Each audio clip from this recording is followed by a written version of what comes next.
YouTube channel Chanakya classes Nandurbar. तर आज आपण कमबॅक सिरीजच्या तिसरा चॅप्टर करणार आहोत सायन्स 1 च्या, ज्याचे नाव आहे केमिकल रिएक्शन आणि इक्वेशन। या चॅप्टर मध्ये आपल्याला अनेक केमिकल रिएक्शन बघायचे आहे आणि त्याबद्दलचे अनेक इक्वेशन सुद्धा बघायचे आहेत, राईट। तर आपण आता सुरुवात करूया। सगळ्यात पहिले केमिकल रिएक्शन आणि इक्वेशन या चॅप्टर मध्ये आपल्याला फिजिकल चेंज आणि केमिकल चेंज काय असतात याबद्दलची माहिती पाहिजे। मग फिजिकल चेंज म्हणजे काय, तर when the state of a substance changes but it's chemical identity remain same. असे सबस्टन्स जे काय करतात, त्यांचे जे स्टेट आहे ते चेंज करतात, पण त्यांची जी केमिकली आयडेंटिटी आहे ती कशी असते, सेम असते। फॉर एक्झाम्पल फिजिकल चेंज मध्ये जर आपल्याला एक्झाम्पल म्हटलं तर फिजिकल चेंजचे एक्झाम्पल काय असेल, तर आईस क्यूब, बरोबर। आईस क्यूब असेल, काय असेल, आईस क्यूब। जर आईस क्यूबला आपण काय केलं, त्याची स्टेट चेंज केली। आईस क्यूब काय होता, सॉलिड स्टेट मध्ये होता, राईट। आता त्याला आपण काय केलं, थोडंसं टेम्परेचर दिलं, जेणेकरून ते काय होऊन गेलं, लिक्विड स्टेट मध्ये कन्वर्ट झाला, म्हणजे सॉलिड कन्वर्टेड इनटू लिक्विड। म्हणजे काय झाली, त्याची स्टेट ही काय झाली, चेंज झाली। बट तो जे लिक्विड मध्ये कन्वर्ट झालेला आहे त्याला आपण परत सॉलिड मध्ये कन्वर्ट करू शकतो, राईट। परत त्याचे आपण काय बनवू शकतो, आईस क्यूब हे बनवू शकतो। असे जे चेंज आहेत तर याला आपण काय म्हणतो, फिजिकल चेंज। म्हणजे त्याच्या प्रॉपर्टीज चेंज होत नाही। म्हणजे जर तो सॉलिड आहे तर तो लिक्विड झाला, पण तो परत सॉलिड मध्ये येऊ शकतो। म्हणजे पहिलेपासून जो फॉर्म मध्ये होता त्या फॉर्म मध्ये तो परत येऊ शकतो। असे जे चेंजेस आहेत तर त्याला आपण काय म्हणतो, फिजिकल चेंज। आणि फिजिकल चेंजचे एक्झाम्पल आहेत टेम्परेचर, प्रेशर एक्सेट्रा, राईट। आता तुम्हाला फिजिकल चेंज समजलं, त्याच्यात दुसरा पार्ट आहे तो म्हणजे काय, तर आता केमिकल चेंजेस। आता केमिकल चेंज म्हणजे काय, तर केमिकल चेंज मध्ये काय असेल, तर जो पार्ट होता, जसं आईस क्यूब कन्वर्ट होऊन गेला तर लिक्विड मध्ये, पण तो परत आईस क्यूब बनू शकत होता। पण या ठिकाणी जो पार्ट आहे तो कन्वर्ट होऊन जाईल तर परत पहिले सारखा तो बनू शकणार नाही। बघू आपण डेफिनेशन बघू। तर डेफिनेशन काय सांगते, when a substance react to from entire new substance, असा सबस्टन्स जो न्यू सबस्टन्स सोबत रिएक्ट करतो विथ डिफरंट प्रॉपर्टीज, आणि नवीन जो सबस्टन्स आहे तो फॉर्म करतो आणि त्याच्या ज्या प्रॉपर्टीज आहेत त्या पण चेंज होतात। आणि प्रॉपर्टीज जर चेंज झाल्या तर त्याला आपण काय म्हणू, केमिकल चेंज। आता प्रॉपर्टीज चेंज होणारे चेंज कोणकोणते आहेत, तर rusting of iron. For example corrosion आपण ज्याला म्हणतो, आयर्न्सवर रस्टिंग लागणे, तर ते पण काय आहे, एक केमिकल चेंज आहे। परत आपण त्याच्या पहिल्यासारखा सबस्टन्स बनवू शकत नाही। त्याचप्रमाणे फ्रूट, समजा तुम्ही टोमॅटो बघितलं तर ते जेव्हा कच्चे असतं, जेव्हा झाडावर असतं, बरोबर, ट्रीजवर असतं, त्याचे कलर कसा असतो, तर ग्रीन येलो कलर असतो, बरोबर। पण तो जेव्हा कन्वर्ट होऊन जातो रेड कलर मध्ये तर तो परत पहिलेसारखा येलो आणि ग्रीन बनू शकतो का, तर नाही बनू शकत। मग तो पण जो चेंज झाला आहे तर तो कसा आहे, तर केमिकल चेंज। म्हणजे असा सबस्टन्स जो एक वेळा चेंज झाला तर परत पहिलेसारखा बनू शकत नाही, याला आपण काय म्हणतो, केमिकल चेंज। मग त्याच्यामध्ये बर्निंग ऑफ वूड, लाकूडला जर आपण जाळलं तर परत पहिलेसारखं लाकूड बनू शकतं, नाही बनू शकत, म्हणून हे पण काय, chemical change. Rusting of iron etcetera, तर हे सगळे काय झाले, केमिकल चेंज। आता तुम्हाला फिजिकल चेंज आणि केमिकल चेंज याच्यामधला आपल्याला डिफरन्स समजला आहे। आता आपण पुढे जाऊ काही बेसिक टर्म कडे, जे रिएक्शन मध्ये आपल्याला समजते। म्हणजे आपलं जे केमिकल रिएक्शन आहे त्याच्या आता आपण बेसिक टर्म बघणार आहे। काय बघणार आहे, बेसिक बघणार आहे। मग बेसिक साठी आपण सगळ्यात पहिले जातोय काय, तर रिएक्टंट। आता रिएक्टंट म्हणजे काय, तर रिएक्टंट म्हणजे the substance taking part in chemical reaction are called as reactant. जे केमिकल रिएक्शन आहे त्याच्यामध्ये जे सबस्टन्स यूज होत आहेत तर त्याला आपण काय म्हणतो, केमिकल रिएक्टंट्स म्हणतो।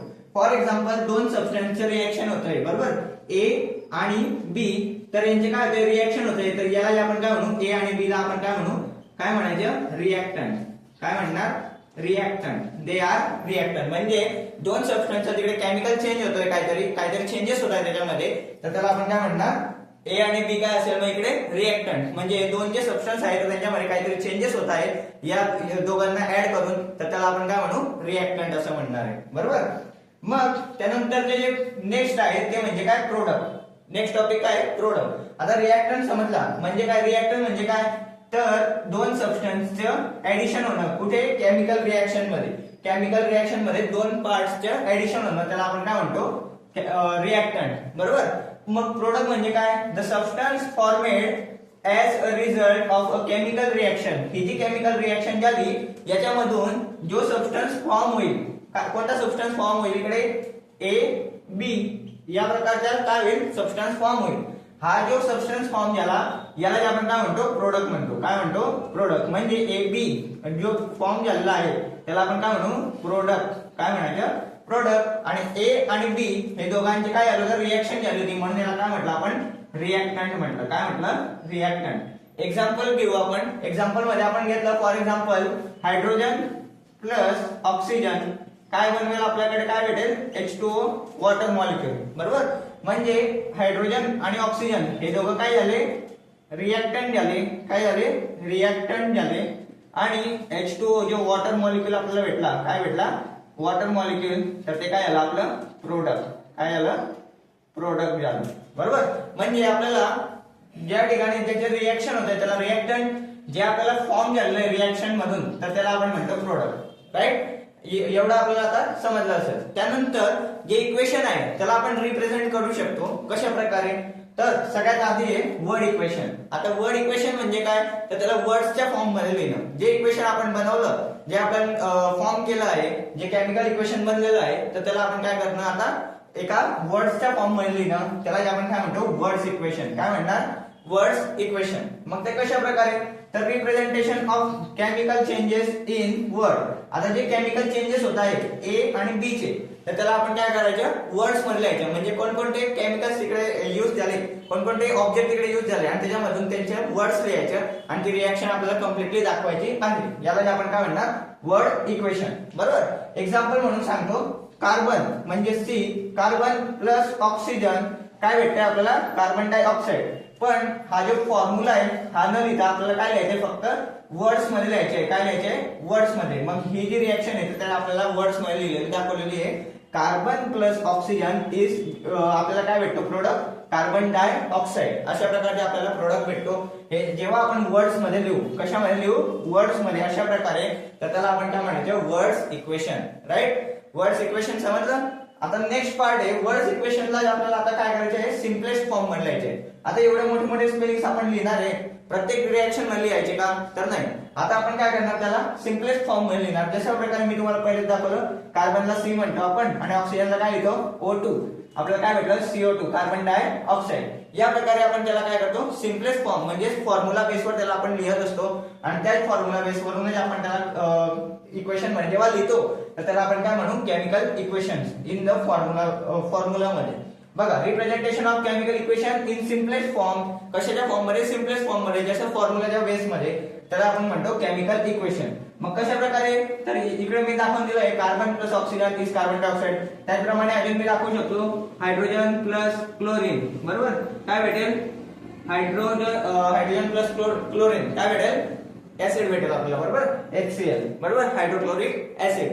अशा प्रकारे आपल्याला आता हे टॉपिक आपल्याला समजलेले आहे. राईट. आता आपण नेक्स्ट टॉपिक कडे जाऊ जो की नेक्स्ट टॉपिक आहे आपला rules for writing a chemical equation. आता हे जे आपण केमिकल इक्वेशन बघितले ज्याच्यामध्ये आपण प्रोडक्ट रिएक्टंट एक्सेट्रा हे ज्या गोष्टी बघितल्या तर याला आपण आता कशा प्रमाणे रिप्रेझेंटेशन करू शकतो ते केमिकल इक्वेशनच्या आणि रूल्स काय आहेत त्याबद्दलचे. तर हे जे रूल्स आहेत ते आपल्याला आता समजायचे. मग रूल्स आता आपण डीपली समजून घेऊ आणि त्याच्याबद्दल काय आहे नेमकं आणि ते इक्वेशन आपण कशा प्रकारे लिहू शकतो तर हे आपण आता बघू. मग rules for writing a chemical equation साठी सर्वात पहिला रूल आहे जे रिएक्टंट असतात reactant they are always in left side. कोणत्या ठिकाणी असायला पाहिजे तर लेफ्ट साइडला असायला पाहिजे. जी इक्वेशन असेल जे केमिकल इक्वेशन आपण लिहू त्याच्यामध्ये जे रिएक्टंट असतील ते कुठे असायला हवे तर लेफ्ट साइडला असायला हवे. बरोबर. नेक्स्ट दुसरा जो पार्ट आहे तो आहे product are right side. Product कोणत्या साइडला पाहिजे तर राईट साइडला पाहिजे. म्हणजे जे रिएक्टंट असतील for example A plus B बरोबर ते कोणत्या साइडला पाहिजे तर लेफ्ट साइडला. बरोबर. ते कोणत्या साइडला पाहिजे लेफ्ट साइडला. ज्याला आपण रिएक्टंट म्हणतो. काय म्हणतो रिएक्टंट म्हणतो. आणि जे प्रोडक्ट फॉर्म होईल म्हणजे AB काय प्रोडक्ट फॉर्म होईल आपल्या याच्यामध्ये आता आपण बघितलंय तर काय फॉर्म होईल प्रोडक्ट फॉर्म होईल काय म्हणायचं आपण ते राईट साइडला असेल. काय असेल राईट साइडला असेल. कोणत्या साइडला असेल राईट साइडला. बरोबर. आता AB आणि AB आता काय आहे रिएक्टंट काय आहे रिएक्टंट आणि आता आहे प्रोडक्ट रिएक्टंट आणि प्रोडक्टचं जेव्हा आपण रिप्रेझेंटेशन करतोय तर त्यामध्ये ऑलवेज काय यायला पाहिजे, एरो. जेव्हा रिएक्टंट पासून प्रोडक्ट कडे आपण जातोय तर काय यायला पाहिजे, तिकडे एरो यायला पाहिजे. तिसरा रूल आहे आपला, काय एरो पाहिजे. बरोबर, कसा एरो पाहिजे, तर रिएक्टंट कडून प्रोडक्ट कडे जाणारा एरो पाहिजे. बरोबर, म्हणजे रिएक्टंट काहीतरी रिएक्शन घडवत आहे आणि प्रोडक्ट फॉर्म करत आहे, अशा प्रकारचे ते आपल्याला क्लिअरली समजायला हवं. बरोबर, त्यानंतर आहे आपलं एरो. एरो जर दाखवला आपण, बरोबर, रिएक्टंट आणि प्रोडक्टच्या मध्ये आपण काय दाखवायला पाहिजे, एरो दाखवायला पाहिजे. आता त्याच्या पुढचे जे आहे ते म्हणजे काय, प्लस साइन यायला पाहिजे. जेव्हा आपण रिएक्टंट दाखवत आहोत, म्हणजे दोन रिएक्टंट किंवा दोनापेक्षा जास्त रिएक्टंट जेव्हा आपण दाखवत आहोत तर तेव्हा काय दाखवायला लागेल, प्लस, म्हणजे ऍडिशनची साइन आपल्याला तिकडे दाखवायला लागेल, जेणेकरून आपण अनेक रिएक्टंट जे आहेत ते दाखवू शकतो. मग ही जी प्लसची साइन आहे आपण ते इकडे दाखवू शकतो आणि प्रोडक्ट जिकडे फॉर्म होतात तिकडे सुद्धा ते दाखवायला लागतात. म्हणजे जे प्रोडक्ट आहे त्याचा जो बाय प्रोडक्ट निघतो, म्हणजे याच्यामधून अजून एक, समजा अजून एक प्रोडक्ट निघाला तर त्याला आपण काय म्हणू, बाय प्रोडक्ट. आणि बाय प्रोडक्ट दाखवण्यासाठी सुद्धा कोणत्या साइनचा उपयोग केला जातो, प्लस साइनचा उपयोग केला जातो. बरोबर, आता नेक्स्ट जे आहे तर केमिकल सिम्बॉल. आता हे जे आहे आपण याच्या आधी बघितलं का वर्ड्स इक्वेशन. मग वर्ड्स इक्वेशन प्रत्येक वेळेस आपण पूर्ण वर्ड्स लिहत राहू का, तर वर्ड्स लिहायची गरज नाही. मग काय करायला लागतं, आता काय करायला लागतं, त्या जागेवर केमिकल सिम्बॉल्स वापरायला लागतात. ज्याप्रमाणे कार्बन साठी आपण वापरतो सी, ज्याप्रमाणे ऑक्सिजन साठी आपण वापरतो O, बरोबर, O2. अशा प्रकारचे जे सिम्बॉल्स आहेत तर ते आपण तिकडे वापरायला पाहिजे. बरोबर, म्हणजे केमिकल सिम्बॉल ने ते आपण रिप्रेझेंटेशन करू शकतो. त्यानंतर एक बॅलन्सिंग इक्वेशन. आता इक्वेशन कसं पाहिजे, तर बॅलन्स पाहिजे. मग बॅलन्स इक्वेशन म्हणजे काय, तर जेवढे मॉलिक्यूल आपण रिएक्टंट मध्ये बघितले, जेवढे मॉलिक्यूल कुठे असेल, रिएक्टंट मध्ये, तेवढेच मॉलिक्यूल कशामध्ये पाहिजे, प्रोडक्ट मध्ये. बरोबर, तर बघा आपल्याला इकडे जे रिएक्टंट मध्ये किती मॉलिक्यूल आहे, A1 आहे आणि B1 आहे. प्रोडक्ट मध्ये किती आहे, 1 आहे. म्हणजे काय, ही इक्वेशन काय आहे, बॅलन्स इक्वेशन आहे. अशा प्रकारचे ते इक्वेशन कसं पाहिजे, तर बॅलन्स पाहिजे. त्यानंतर बॅलन्सिंग इक्वेशन झाल्यानंतर तिकडे आपल्याला स्टेट लिहायला लागतात, स्टेट ऑफ सिम्बॉल. आता स्टेट ऑफ सिम्बॉल कसं असतात, तर सॉलिड. बरोबर, सॉलिड साठी आपण लिहितो S, लिक्विड साठी आपण लिहितो L आणि गॅसेस साठी आपण लिहितो G. काय लिहितो, सॉलिड साठी S, लिक्विड साठी L आणि गॅसेस साठी G. अशा प्रकारे आपण त्यांचे सिम्बॉल्स लिहत असतो. म्हणजे समजा आपला A जो आहे तो असेल सॉलिड, प्लस B जो आहे आपला तो असेल लिक्विड, आणि आपला जे बाय प्रोडक्ट, समजा आपला प्रोडक्ट फॉर्म झालेला आहे AB, ते आहे आपलं लिक्विड. समजा तर लिक्विड आपण लिहिलं. फॉर एक्झाम्पल आपलं जे प्रोडक्ट निघालं आहे तर ते असेल समजा गॅसेस, मग आपण तिकडे काय लिहिणार, तर G लिहिणार. बरोबर, अशा प्रकारे तिकडे रिप्रेझेंटेशन करू आणि काय होईल, आपलं जे सिम्बॉल आहे, जी बॅलन्सिंग इक्वेशन आहे, जे केमिकल इक्वेशन आहे, ते आपल्याला कम्प्लिटली सिंपल वे मध्ये आपल्याला भेटणार आहे. नेक्स्ट जो आहे आपला जो रूल तो म्हणजे काय, कॅटलिस्ट. तर आता कॅटलिस्ट म्हणजे काय, तर कॅटलिस्ट काय काम करतो, एरोच्या वर किंवा खाली आपल्याला जे लिहिलेलं असतं, फॉर एक्झाम्पल डेल्टा लिहिलं असेल किंवा काहीतरी लिहिलेलं असेल, मग कॅटलिस्ट काय करतो, तर कॅटलिस्ट काय करतो, रिएक्शन ऑफ स्पीडची जी रिएक्शनची जी स्पीड आहे त्याला इन्क्रीज करायचे काम जे आहे तर ते कोण करतं, रूल्स कॅटलिस्ट हे करतं. बरोबर, म्हणजे कॅटलिस्ट काय करतं, तर त्याची जी स्पीड आहे ती इन्क्रीज करतं. बरोबर, मग कॅटलिस्ट आपण इकडे एरोच्या वर किंवा खाली लिहितो. आता पूर्ण एक रिएक्शन जर दाखवायची झाली तर ती कशा प्रकारे दाखवू आपण. समजा मी तुम्हाला दाखवलं HCl, समजा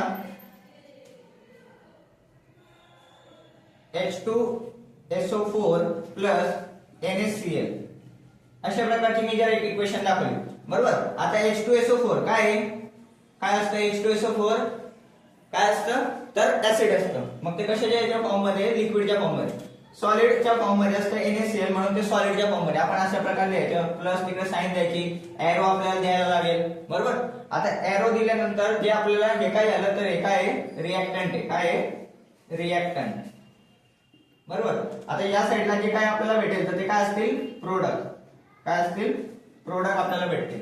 मग प्रोडक्ट भेटण्यासाठी आपल्याला काय काय पाहिजे, तर यांच्यामध्ये आपल्याला रिएक्शन करावं लागेल. H प्लस इकडून निघेल आणि SO4 मायनस इकडून निघेल, Na प्लस निघेल आणि Cl मायनस निघेल. HCl इकडे फॉर्म होईल, HCl प्लस NaSO4. अशा प्रकारे आपल्याला इकडे इक्वेशन भेटेल. आणि आपल्याला हे प्रोडक्ट भेटेल. आता प्रोडक्ट लिहिताना सुद्धा बाय प्रोडक्ट जे भेटले तर त्याच्यासाठी आपण काय वापरला, प्लस साइन वापरली.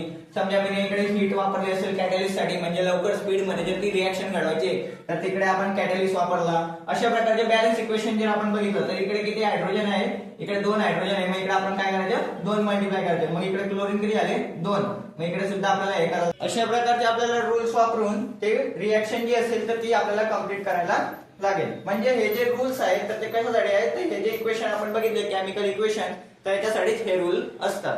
आता जो आपला नेक्स्ट टॉपिक आहे तो म्हणजे टाइप्स ऑफ इक्वेशन्स. म्हणजे काय, तर टाइप्स ऑफ इक्वेशन. मग टाइप्स ऑफ इक्वेशन मध्ये आपण सर्वात पहिला टाइप बघू जो की आहे कॉम्बिनेशन इक्वेशन. मग कॉम्बिनेशन इक्वेशन मध्ये जो टाइप आहे आपला कसला टाइप आहे, केमिकल इक्वेशनचा, जे आपण आता केमिकल इक्वेशन्स बघत आलोय, ज्या प्रकारे आपण त्याचे रूल्स समजलोय, बरोबर. मग ते जे केमिकल इक्वेशन आहे त्याच्यामधला आपण पहिला केमिकल इक्वेशनचा पहिला टाइप बघतोय जो की आहे कॉम्बिनेशन रिएक्शन. आता कॉम्बिनेशन रिएक्शन म्हणजे काय, तर समजा फॉर एक्झाम्पल ए प्लस बी हे काय केमिकल्स आहे आणि जे रिएक्शन घडवत आहे, बरोबर. तर हे काय होतात, कंबाईन होऊन जातात आणि एकत्र येऊन ते रिएक्शन दाखवत असतात. काय होतात, कंबाईन होऊन जातात. दोन जे वेगवेगळे केमिकल्स आहेत तर ते एकत्र येतात आणि काय होतात, कंबाईन होऊन जातात आणि कंबाईन इक्वेशन दाखवतात. म्हणून तेच केमिकल इक्वेशनला आपण काय म्हणतो, कंबाईन इक्वेशन, राईट. मग कंबाईन इक्वेशन काय, A plus B we get A B. Direct आपल्याला ए बी अशा प्रकारे फॉर्म करतात. एक्झाम्पल म्हणून काय घेतलं आपण, NH3, बरोबर. NH3 अमोनिया घेतला आपण, HCl मध्ये आपण त्याला डिसॉल्व केला तर आपल्याला काय भेटेल, NH4 आणि Cl. म्हणजे काय म्हणतात ते कंबाईंड झाले. बघा इकडे H3 होते आणि इकडे एक H होता, मग तो इकडे NH4 म्हणून गेला आणि हा Cl सुद्धा त्याच्यासोबत काय झाला, कंबाईंड झाला आहे. नेक्स्ट जी रिएक्शन आहे तर ती आहे डिकम्पोजिशन रिएक्शन. कोणती रिएक्शन, डिकम्पोजिशन रिएक्शन. मग डिकम्पोजिशन रिएक्शन मध्ये काय होतं, तर समजा रिएक्टंट एक आहे जो ए आहे तो काय होतो बी प्लस सी, म्हणजे दोन भागांमध्ये डिवाइड होतो. जो एक रिएक्टंट असेल तो दोन भागांमध्ये काय होऊन जातो, डिवाइड होऊन जातो आणि त्याला आपण काय म्हणतो, डिकम्पोज होऊन जातो. एक प्रकारे तो काय होतो, डिकम्पोज होऊन जातो आणि डिकम्पोजिशन रिएक्शन आपल्याला तो तिकडे दाखवत असतो. काय होतो, डिकम्पोजिशन रिएक्शन आपल्याला तिकडे दाखवत असतो. समजा आपण C12H22O11 ग्लुकोजचा फॉर्म्युला घेतला, बरोबर, शुगरचा. तर C12H22O11 जेव्हा आपण रिएक्शन करू, तर आपल्याला काय भेटेल, कार्बन प्लस वॉटर मॉलिक्यूल. काय भेटेल आपल्याला, कार्बन प्लस वॉटरचे मॉलिक्युल्स आपल्याला भेटणार आहे, बरोबर. नेक्स्ट जी रिएक्शन आहे आपल्याकडे, नेक्स्ट पार्ट बघू आपण, ती म्हणजे काय, डिस्प्लेसमेंट रिएक्शन. आता डिस्प्लेसमेंट रिएक्शन मध्ये काय असेल, तर एक रिएक्टंट असेल आणि दुसरा रिएक्टंट असेल बी सी, बरोबर. ए बी सी, ए वेगळा आहे आणि बी सी असा एक रिएक्टंट आहे जो आपल्याला काय करेल, तर डिस्प्लेसमेंट करेल. म्हणजे याच्यासोबतचा जो हा होता तो याच्या बॉन्ड तोडेल आणि याच्यासोबत रिएक्ट करेल. म्हणजे ए सी प्लस बी अशा प्रकारचे आपल्याला जे रिएक्शन आहे त्या या केमिकल रिएक्शन मध्ये, म्हणजे या टाइप मध्ये आपल्याला ते बघायला भेटतं, ज्याला आपण काय म्हणतो, डिस्प्लेसमेंट रिएक्शन. काय म्हणतो, डिस्प्लेसमेंट रिएक्शन. मग डिस्प्लेसमेंट रिएक्शनचे एक्झाम्पल घेतलं तर CuSO4 प्लस Fe, जेव्हा आयन तो याच्यासोबत काय होऊन जातो, अटॅच होऊन जातो, म्हणजे त्याच्या बॉन्ड तोडून घेतो आणि तो याच्याकडे येतो, याच्या बॉन्ड इकडे कट होतो आणि CuF प्लस SO4 अशा प्रकारचे आपल्याला ते रिएक्शन जे आहे ते आपल्याला भेटत असतं. कोणत्या याच्यामध्ये, डिस्प्लेसमेंट रिएक्शन मध्ये. म्हणजे एक प्रकारे त्याची जागा तो चेंज करतो, डिस्प्लेस करतो आणि ते रिएक्शन कम्प्लीट करतो. मग ते डिस्प्लेसमेंट रिएक्शन आपण त्याला म्हणतो.